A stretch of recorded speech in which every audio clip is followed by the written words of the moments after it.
Hey friends, it's Rosie and welcome to my 2024 reading recap. We also have an Iggy in here, so if you see me occasionally looking down or being hit with a toy, that is why. In 2024, I read 100 books. It was very rushed at the end. And as we go through, I'm sure you will see quite a few of them are questionable, but Goodreads counted them, so I'm counting them. I did make my goal for next year also 100 books, just in order to make things easier. I want to be able to do it in like a much more leisurely pace than I have currently, because I did read technically 5 stories yesterday that counted as books. I'd love to take it at a much more normal, like spread out pace in 2025, because there were quite a few, like there was at least 2 months where I just did not read anything at all, did not touch a book.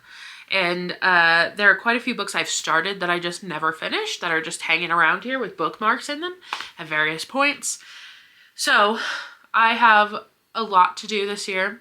Obviously, as we get ready to move, I'm going to be going through my books and I want to read as many of the physical ones as possible. So I keep what I want and like I really love, but I get rid of the others.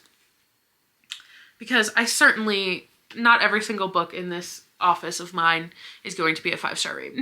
It's just not. So best to figure that out now and then deal with it. And then everything's easier when we do finally move back to New York and I can start buying more books again at some point. LOL. So I am going to go through my Goodreads, which if you don't follow me there, feel free. The link is down below. I am also going to try to commit to doing both Goodreads and Fable this year. I've tried Storygraph twice before. I am unfortunately not a fan. I just don't like the user interface very much, but also I don't really love Goodreads because it's a Bezos corporation, and it's also like kind of ugly. Fable's beautiful. There's also just like a lot going on it. So I think I have to get used to that. So I'm going to try to do the 2 at once and then hopefully transition to Fable over the next year or so. But we did Goodreads this year, so Goodreads we shall look at. Pop this up. So as you can see, 2024, my year in books. I read 32,328 pages and then 100 books. Whew. My shortest book comes in at 26 pages, The Tomb by H.P. Lovecraft. That's a lie. My shortest story was actually 1 page by Mark Twain. It was the very last one I read. I'm just assuming that the Goodreads like profile for it doesn't have a page amount on it. But we'll talk about that later. And then my longest book was 803 pages, Sarah J. Maas, Crescent City. I'm still somewhere in the middle of the second book. It took a lot to get me to finish that first one. A lot. And I need to try to lock in again, but if I don't, then alas. I will simply be waiting for the next ACOTAR one. My average book length in 2024 was 323 pages. I feel like that's accurate. I read a lot in the 300 to 350 realm. Most shelved, 7 Husbands of Evelyn Hugo. I did reread that one this year. And then least shelved, 26 people also shelved. That's probably one of the short stories. It doesn't even have a picture. Let's see. Average rating, 4.1 stars. I'm pretty generous when it comes to ratings. Like, even if I like didn't love a book, but it was not bad, I give it 3 stars. 4 stars is like, I really liked it, but it's not world changing. 5 stars is absolutely incredible and probably, you know, really is a new brick in my personality. Highest rated on Goodreads was The Last Hope by Erin Hunter. This year, we did in fact finish and catch up on all of the Warrior Cats books. So a good chunk of these will be Warrior Cats, just like a good chunk last year were. My first review of the year was Fading Echoes. This one gets 5 stars because we get more Ivypaw POV and actually see Lion Blaze's powers in action from his POV, not just hearing about how it looks to others. I think the Omen of the Stars series itself was my favorite like Warrior Cat series overall. So that makes sense that those 2 are there. Now let's start with all the books. As you can see, very Warriors heavy in the beginning. First though, we have the Ballad of Songbirds and Snakes, which is absolutely one of my favorite books of the year. It was the first one I read and she has stuck with me. I love her. I cannot wait for the next one. And I'm so glad that the next one comes out this year. Then and that one was 5 stars. Then we have pretty much all of the Omen of the Stars series in Warrior Cats. I reread The Secret History because Jess was reading it for the first time and I was like, I want to read it with you. Such a good reread. I did Firestar's Quest. That was also a reread. And then we got to Dawn of the Clans. And Dawn of the Clans was the first entirely new Warrior Cats series that I got to read since I was in middle school, and that was very exciting. We also had the 7-Year Slip. Oh my god, I loved the 7-Year Slip. Another strong favorite of the year. I've tried to read other Ashley Poston books. I haven't gotten very far. I have a novel love story. And I think I do have Dead Romantics sitting around here somewhere. I need to get on that. Lots of Warrior Cats. It was very easy for me to fall into a Warrior Cats groove because there are so many and they're obviously series. So like you want to know what happens next. They all end on a cliffhanger. This series was mid. It was Dawn of the Clans. Not the worst, not my favorite. It was like a prequel series essentially. And then we had The Devotion of Suspect X, which was a book Christina recommended to me. And I did really quite like. That was my first audiobook of the year. First audiobook in like 4 years maybe. And that helped kickstart me getting back into audiobooks, which I am grateful for. We had Bramble Star Storm. That was a really good one. A lot of shit happened. And then we had the Vision of Shadows Warrior Cat series all around here. That one was all right. Not bad. Very dramatic. Pretty good. But overall, once again, not my all-time favorite. And then we also like forayed into the Neon God series, which I'm still currently reading. You'll see. I think I'm on the last current book, and but that has been a favorite series of the year for sure. Neon Gods was great. I read it so long ago now. I'm pretty sure this was like February. That I want to read it again because I'm just like, oh man, I remember it being really good. And then Electric Idol, best book in the series thus far. As we go down. We got through A Vision of Shadows, Squirrel Flight's Hope, which was another super edition for them. We did What the River Knows by Isabel Ibanez. And then I just picked up the sequel for that recently, possibly in a book of the month. I don't remember how, but I sent it to my parents' house. So that's waiting for me when I move. Listen for the Lie, that was a book of the month. And that was really good. I got through that one quite quickly. Next, we had the Broken Code series. That was a lot. That was okay. And what are these? No image available? Okay, that's another Warriors. That's another Warriors. Broken Code was not bad. And another Warriors. All right, they just need to update that. Seven Husbands, as said before, love. All-time favorite book. Not number one, but definitely a really good one. More Warrior Cats. We did Bride by Ali Hazelwood, and that was good. I'd say it was good. I think I gave it 4 stars. Yeah, I gave it 4 stars. That makes sense. I liked it. I thought it was fun. Then we get into, this is around May, The Untold Stories. Those were like Warrior Cats novellas. The Silent Companions by Laura Purcell was a short story that took a lot for me to get through, but was very eerie and weird. Then we have The Age of Magical Overthinking by Amanda Montell. I believe that is my favorite nonfic of the year.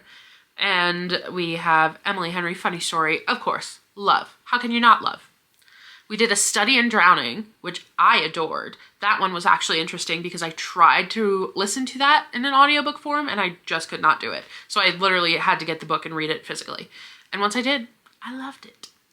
We did Powerless, which I was not crazy about, but we'll get to that when I talk about Reckless. And then we had more Warriors and Wind. I believe, is this the, yeah, okay. Wind was about where I caught up for Warrior Cats. And there was one more that came out in November that I did read, but at that time I had read all of the main Warrior Cats backlog, which I was very proud of. The Lighthouse Witches by C.J. Cook, mid. For the Love of the Bard, not good. Where the Dark Stands Still, fantastic. A really great, like, Polish fairy tale, iconic. Middle of the Night by Riley Sager, not my favorite Riley Sager. The Cruel Prince series, ooh, we'll be talking about that later, but certainly a favorite. I loved all of them. And then we had Reckless, which was the sequel for Powerless, and I liked Reckless a lot more. A lot more. Heartless Hunter, surprise favorite, really enjoyed that one. Just for the Summer was good.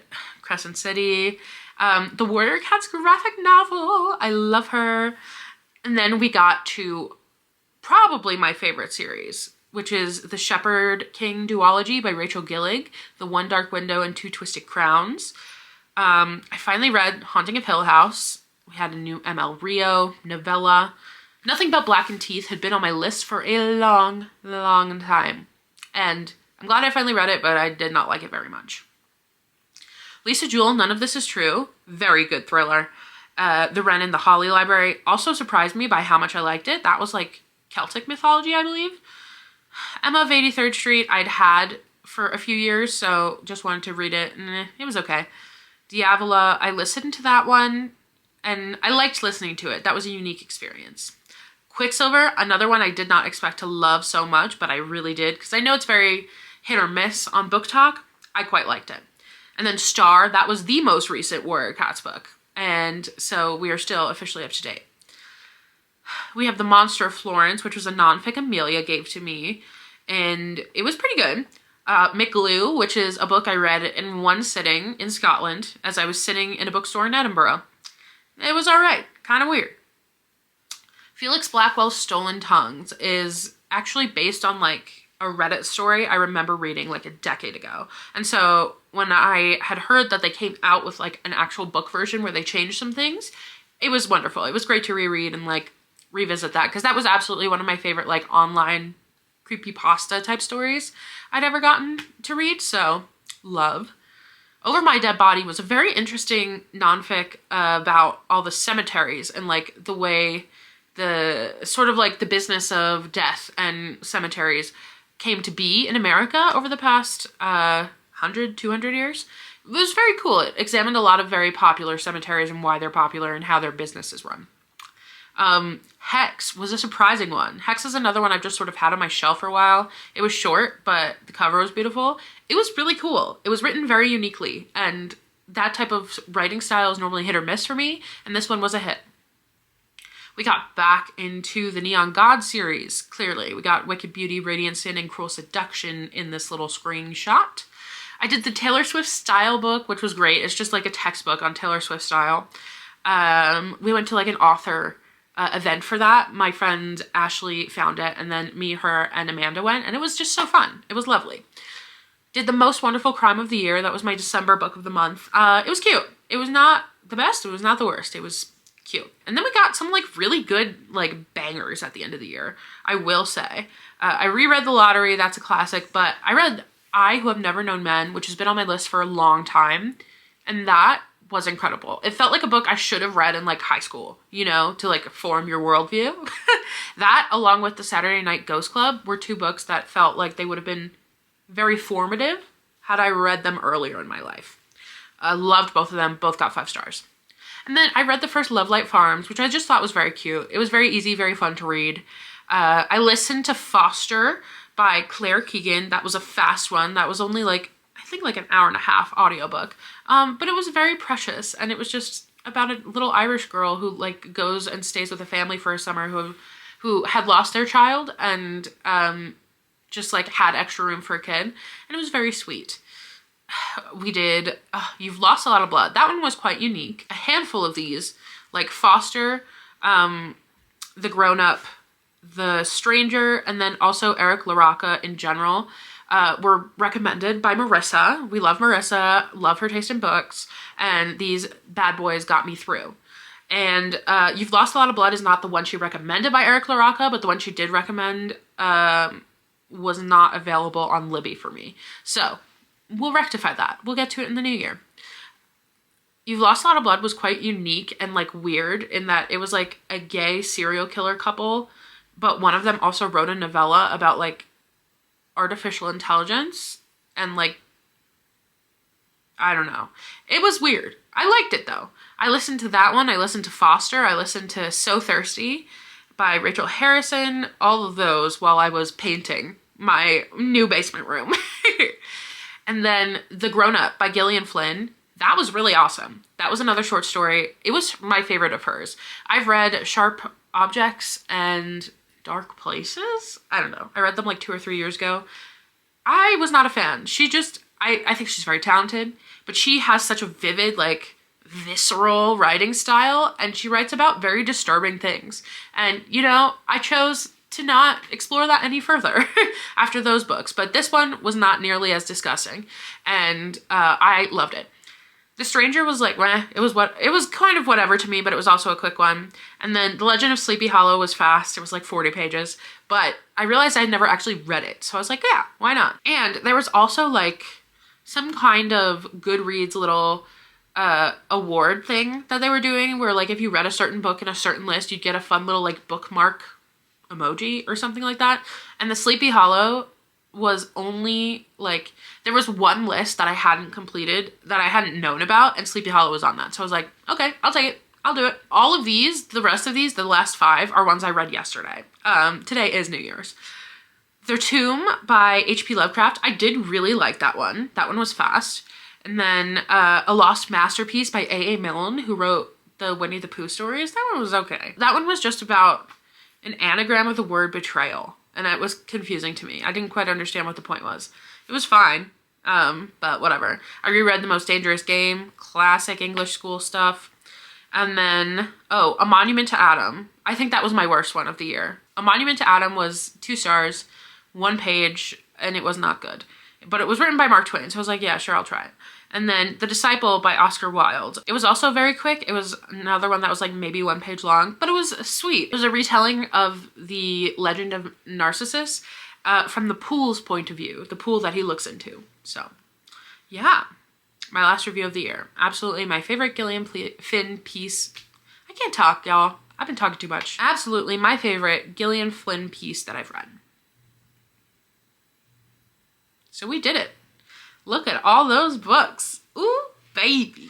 Now, let's talk about like the stats of it all. Obviously, there were some at the top from Goodreads, but let's figure out the stats that I want to know. Out of 100 books, 35 of those books were Warrior Cats books. And I'm sad that I won't have a number like that again, ever probably, because now I'm caught up.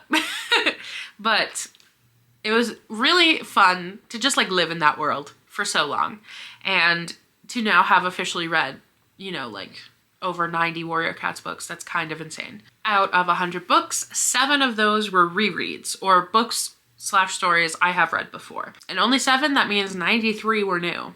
That's pretty good. And then when it comes down to favorites, it's really hard. It's really hard. So I'm just going to show you all the ones that like I would willingly read again right now immediately. Number 1, The Ballad of Songbirds and Snakes. I probably will reread this year just for the sake of getting ready for the next prequel. And it was just so freaking good. It was so good, and it did such a good job of getting you back into the world of the Hunger Games. It also made me really want to reread the actual Hunger Games series itself. And those are on Kindle Unlimited, so there's a chance I will reread those too. All right, and then the rest of my favorites are, I guess that's technically a part of a series too, but not a full series I read this year. The rest of my favorites are big series. So the Cruel Prince series, I loved her. I did not expect to love her quite as much as I did, but I've had the Cruel Prince in my like collection for a long time, and to finally be able to, oh, I think this goes like this, actually, perhaps. So to finally have read them, oh my God, I just got through the Cruel Prince and immediately knew I needed the rest. And so these were so wonderful. I love Jude. Jude is one of my favorite female main characters of probably all time. And I really liked her dynamic with Cardan. I liked that it did take a long time for them to actually like each other. It wasn't just insta-love once they were pushed together, because that's my least favorite thing. And it was so clear she was fighting with it the whole time. Big fan of the dynamics in these books and the magic. And I loved that it was a world that was sort of adjacent to our regular everyday world, and they crossed into it sometimes, but most of the time it lived in just their special kingdom. So I think all of these got 4 or 5 stars. Oh my God. And then we have the Neon Gods series, which I literally read Neon Gods and then I ordered the rest of them. And I'm now on Midnight Ruin. Midnight Ruin is, I think, the most recent one. And this is going to be my first book of 2025. But I love them. I love them.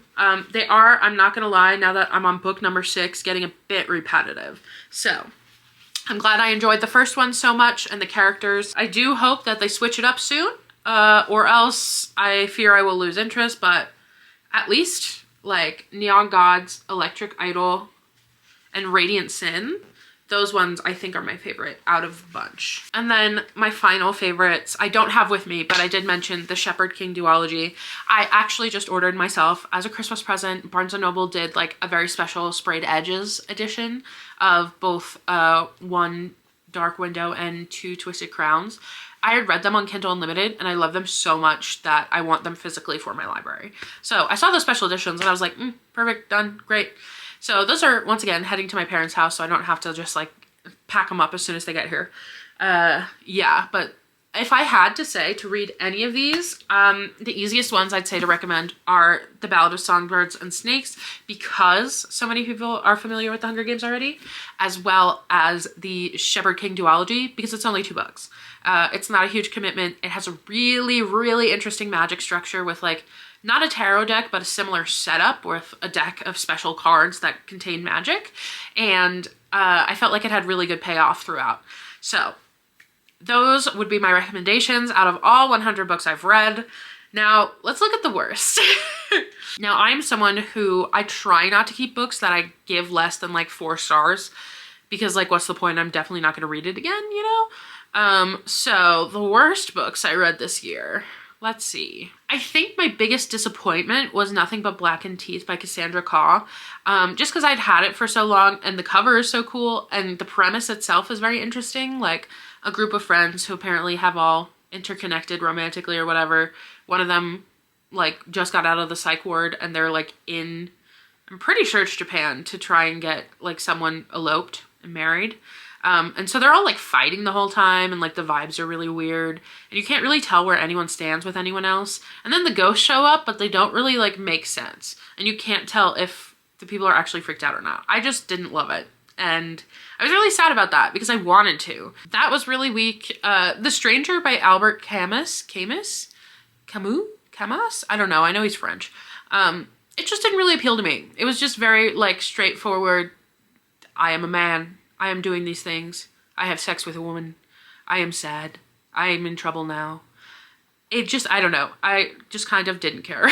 A Monument to Adam by Mark Twain. It was a short story. It also was super short, super short, and also like not worth your time. Only worth it if you need to meet a reading goal like me. And it was very boring. It was just him talking about how he talked to lawyers about putting up a monument to Adam from the Bible in a town in New York, and then it didn't get done. And that was it. I was like, what was the point of that? That didn't need to be published, actually. But whatever, it helped. And so with that, we have wrapped up our reading of 2024. 100 stories, most of them books, and most of them brand new. A lot of them Warrior Cats. I'm very satisfied with my reading this year. I feel like I read a lot of good books, and I'm excited to have the fresh start of 2025 because towards the end of the year there were a lot of books that I wanted to read but I didn't have the time in order to like make my reading goal. So now I'm like, okay, I can leisurely read again at a normal pace and not have that hanging over my head. And there are a lot of exciting book like releases happening in 2025, so I'm very excited for some new stuff to come out and for us to read them. I said this last year, but I'll say it again. I want to do more reading vlogs. My hope is that by the end of 2025, I'm once again working part-time in a bookstore because that was just so fun and fulfilling when I moved to Colorado. And now that I'm moving back to New York, I want to do that again. I really miss it. I miss the vibes and I miss like the community around it. So there's that hope. And if so, that will hopefully mean I'm reading more as well. I'm going to wrap this reading wrap up here. Because we've covered it all, baby. I would love to hear what your favorite book you read this year was. If you had a reading goal, did you reach it? Anything like that. Do you have one for 2025? I love books. I love talking about books and I love reading, and I very much want to focus more again on it this year. It was nice to like put it really towards the forefront in 2024, and so now I can really lock in even harder in 2025. Yes, so it was very fun to do this, and I'm excited for the next time around. But yes, that's all I got for you today. If you're new here and you feel like you want to stick around, we're about to have a very exciting 2025. All of my links are down below. Please feel free to like, subscribe, leave me a comment talking about books, and I should be seeing you very, very soon. I love you. I hope you have a fabulous whatever time of day you're in, and I will talk to you soon.